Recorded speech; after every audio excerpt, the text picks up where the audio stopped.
एखादी कृती किंवा एखादा निर्णय घेण्यापूर्वी आपल्यालाही कधीकधी स्वतःबद्दल शंका येते का? की मी करू शकते का? की माझ्याकडनं काही होईल का नाही? मला शक्य आहे का?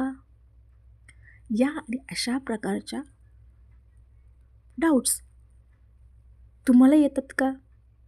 तर हा व्हिडिओ नक्की तुमच्यासाठी शेवटपर्यंत बघा. नमस्कार, मी जयश्री. स्वागत करते आपलं बी पॉझिटिव्ह लाईफ या यूट्यूब चॅनलवर. या यूट्यूब चॅनलवर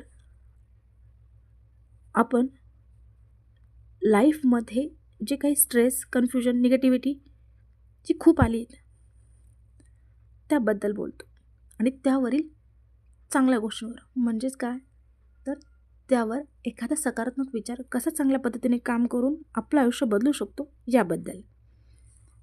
तर तर चला तर मग सुरुवात करूया. आजच्या आपल्या टॉपिकचं नाव आहे सेल्फ डाऊट तुला थांबवतात. खरं म्हटलं ना तर हे अगदी बरोबर. सेल्फ डाऊट तुला थांबवतात, लोक नाही. आज मी एक अनकम्फर्टेबल जे खरं आहे त्याबद्दल बोलणार आहेत. आपण नेहमी म्हणतो माझ्याकडे सपोर्ट नाही, लोक समजत नाही, परिस्थिती माझ्यासाठी योग्य नाही. पण खरं सांगू का, सगळ्यात मोठा अडथळा बाहेर नाही तर तो आपल्या आत आहेत. Self doubt. तुला काहीतरी करायचं असतं पण आधीच तुझ्या डोक्यात आवाज येतो, तू नाही करू शकणार, तुझ्यात ते नाही, तू ऑर्डिनरी आहेस आणि तू प्रयत्न करण्याआधीच हार मानतेस. एक गोष्ट लक्षात ठेव, तू जिंकायच्या आधी कॉन्फिडन्स येणार नाही. तू सुरुवात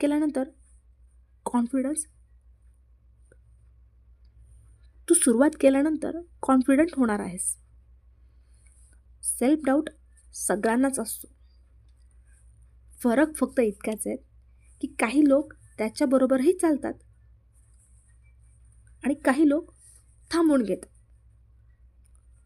तुला भीती वाटते, ठीक आहे, म्हणजे तू तुझ्यासाठी महत्त्वाचं आहे. भीती नसणं म्हणजे स्वप्न छोटं आहे असं नाही बरं का. एक नियम बनवा. सेल्फ डाऊट आला की न थांबता उलट एक छोटं पाऊल उचलायचं. तू स्वतःवर विश्वास ठेवला नाही तर दुसरं कोणी ठेवणार नाही. लोकांना तुझं फ्युचर दिसत नाही पण तू दिसायला हवं. तुझ्या आयुष्याचं स्टेअरिंग तुझ्या हातात आहे, भीतीच्या हातात देऊ नकोस. आज स्वतःला विचार, मी खरंच इनकॅपेबल आहे का? मी फक्त घाबरली आहे का?